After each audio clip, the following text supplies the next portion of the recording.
La partie la plus difficile de tout ça, tout ce dont je parle, est une chose simple, prendre le temps de le faire. C'est tout. Prenez du temps pour votre précieux soi, pour éliminer les gens de votre vie ainsi que ces choses que vous faites, juste pendant, disons, une courte période.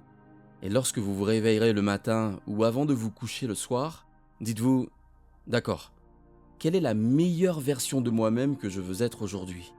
Bon, hors de question que je me lève avant d'être cette personne. Et commencez à vous battre et à dépasser vos limites. Vous savez, il y a tellement de discussions aux États-Unis sur l'amour de soi.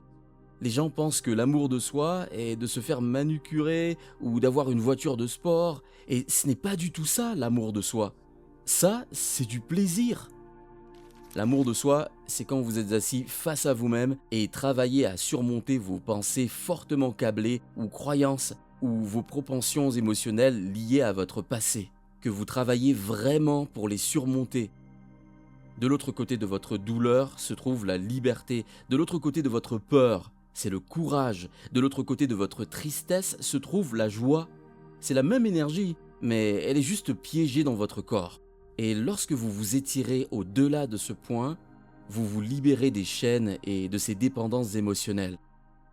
L'effet secondaire de ça s'appelle la joie, et le corps est libéré de ce niveau d'esprit. Quand ça se produit, il y a une énergie disponible pour le créer. Donc, quand vous franchissez cette étape, vous commencez à vous aimer, vous commencez à vous respecter, et vous commencez à aimer et à respecter les autres. Parce que tout d'un coup, vous vous voyez en eux. Et maintenant que vous êtes libre, vous pouvez les comprendre avec la compassion, sans avoir besoin de vous comporter de la même manière. La difficulté ici est donc de vraiment prendre le temps de le faire.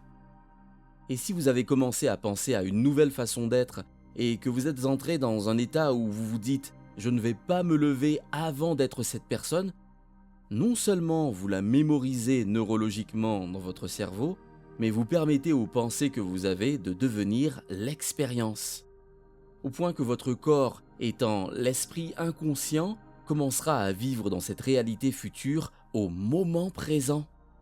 Et quand vous vous êtes levé, quand l'esprit et le corps travaillent ensemble dans cet état d'être, et que vous avez dit « je vais maintenir cet état d'être toute la journée, et je m'en fiche, je vais relever tous les défis, parce que je veux tester ma grandeur ». Quand vous avez fait ça toute la journée, à la fin de votre journée, quand vous l'aurez terminé, vous aurez probablement plus d'énergie que lorsque vous l'avez commencé. La traduction littérale du mot méditation au Tibet signifie se familiariser avec. C'est ce que le symbole signifie. Donc, si vous devenez conscient de votre soi inconscient ou familier avec, au point que vous êtes si conscient de vos pensées inconscientes, si familier avec vos habitudes inconscientes et si conscient de vos émotions que jamais vous ne les laisserez passer inaperçues, pas moyen pour vous de retourner à l'ancien soi, de le connaître de nouveau. Et puis, si vous vous êtes familiarisé avec un nouveau soi parce que vous êtes neurologiquement allumé et câblé dans votre cerveau et que vous avez conditionné émotionnellement votre corps et vous avez pu le faire assez de temps, tôt ou tard, ça deviendra plus facile et ça vous paraîtra plus familier. Et d'ailleurs, vous serez en mesure de vous lancer dans cet état d'être, un nouvel état d'être, en tant que nouvelle personnalité. Et une nouvelle personnalité est une nouvelle réalité personnelle. L'une des choses au sujet des substances est qu'elles aident à changer la chimie du cerveau et du corps. Elles deviennent donc une dépendance chimique à ce stade. Mais la personne qui veut changer doit vouloir changer. C'est le premier élément. En d'autres termes, personne ne peut vous faire changer, mais vous devez le trouver en vous pour voir si c'est vraiment ce que vous voulez faire. J'ai étudié les gens au cours des 12 dernières années.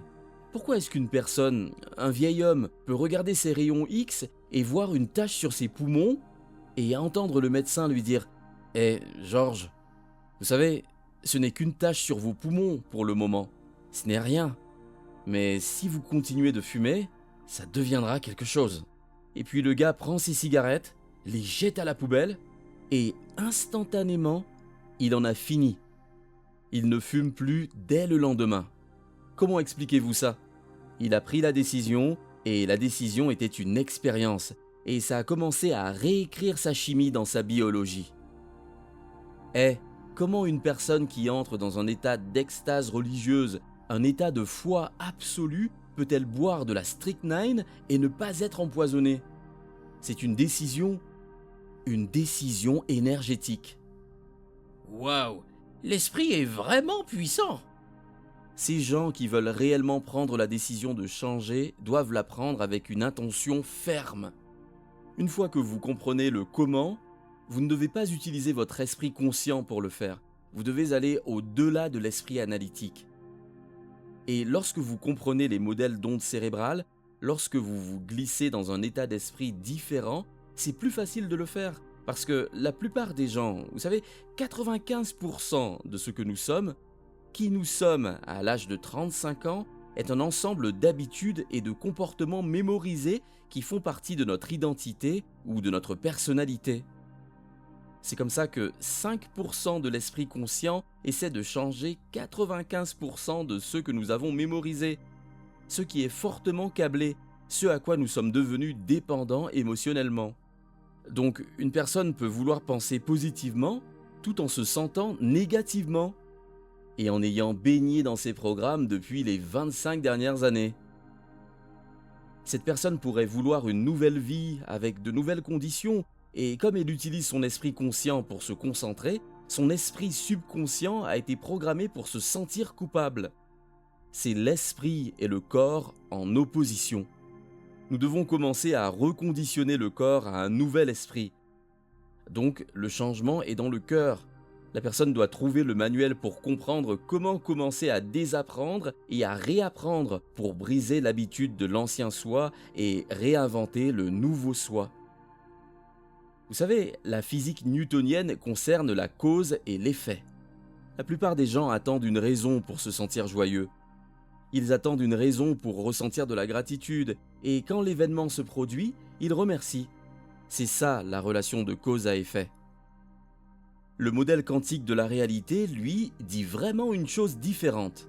Que vous devez changer votre esprit et votre corps, vos pensées et vos sentiments avant l'événement réel, afin que votre cerveau et votre corps soient physiquement changés pour donner l'impression que c'est déjà arrivé. Donc si vous commencez à remercier avant l'expérience et que votre corps, soit dit en passant, est l'inconscient, il ne reconnaît pas la différence entre un événement de votre vie qui produit une émotion et une émotion que vous fabriquez par la seule pensée. Pour le corps, c'est exactement la même chose. Donc si vous pouvez commencer à adopter un état dans lequel vous ressentez de la gratitude avant que l'événement n'ait eu lieu, et que vous pouvez convaincre votre corps émotionnellement que cet événement s'est déjà produit parce que vous étiez dans un état de gratitude, vous commencerez à changer littéralement et biologiquement votre corps pour ne plus être un enregistrement du passé, mais désormais une carte de l'avenir. Parce que si vous êtes le cerveau et que le corps commence à répondre neurologiquement et chimiquement, vous vous déplacez maintenant dans un nouvel état d'être. Et si vous pouvez vous lever dans cet état d'être, alors ce que vous avez fait à l'intérieur de vous devrait avoir un effet à l'extérieur de vous. Le modèle quantique dit alors que nous devons remercier avant l'événement. Nous devons entrer dans un état de joie et changer notre énergie avant que l'événement ne se produise, au point que nous n'utilisons plus nos sens pour déterminer la réalité. Donc, si nous vivons dans l'émotion du pessimisme, de la dépression, de la tristesse ou dans l'émotion qui est liée au passé, ça filtre en fait votre perception. Pour que vous commenciez à voir la possibilité, vous devez analyser les pensées qui créent ce pessimisme qui se produit dans les coulisses de votre conscience. Vous devez analyser certains de vos comportements qui démontrent le pessimisme ou le malheur, et puis vous devez regarder aussi les autres émotions qui sont générées par le même pessimisme. Lorsque vous pouvez observer ces programmes, cela signifie que vous n'êtes plus le programme. Vous êtes la conscience qui observe le programme. Et si vous pouvez vous familiariser avec votre façon de penser, d'agir et de vous sentir, au point où tout ça ne vous passerait jamais inaperçu biologiquement, neurologiquement et chimiquement, vous commencerez à briser les circuits de votre cerveau qui sont connectés à l'ancien vous. Parce que les cellules nerveuses ne s'allument plus ensemble et ne se câblent plus ensemble. Et si vous ne signalez plus le même gène émotionnellement parce que vous ne permettez plus que ces émotions soient créées dans le corps et que vous commencez à dire « Maintenant, laissez-moi réfléchir à ce à quoi ressemble la joie. Permettez-moi de commencer à faire preuve d'optimisme. » Si vous commencez à lire Ernest Shackleton, qui a traversé l'Antarctique, a passé 600 jours loin en raison de son optimisme, il a surmonté tout ça, vous commencerez à penser « Eh bien, si ce type peut le faire, je peux le faire. » Puis vous commencerez à planifier vos comportements, à les modifier, produire différentes expériences qui créent des émotions différentes. Vous commencerez littéralement à réinventer neurologiquement et biologiquement un nouveau soi. Mais la plupart des gens n'aiment pas regarder le côté sombre. Ils préfèrent allumer le téléviseur ou être sur leur téléphone portable et se plaindre. Oui, alors que la conscience est à 80% la solution. Effectivement, mais mon propos est que vous pouvez apprendre et changer dans un état de douleur et de souffrance, ou vous pouvez apprendre et changer dans un état de joie et d'inspiration. D'abord, les gens attendent généralement d'atteindre le point où ils sont effondrés. Mais moi je dis, pourquoi attendre ? Pourquoi ne pas simplement le faire ? Écoutez, la plupart des gens, comme je l'ai dit précédemment, essaient de créer un certain type de changement dans leur réalité personnelle, mais ils ont toujours la même personnalité. Nous devons devenir quelqu'un d'autre. Donc si vous pouvez vous asseoir et commencer à penser à une nouvelle façon d'être, une nouvelle pensée qui se connectera à une nouvelle émotion qui pourrait vous conduire à planifier un nouveau comportement, et que vous passez cela en revue suffisamment de fois, il est possible que vous changiez neurologiquement votre cerveau et signalerez émotionnellement votre corps chimiquement pour signaler de nouveaux gènes. Résultat, votre cerveau et votre corps sembleront avoir déjà vécu l'expérience.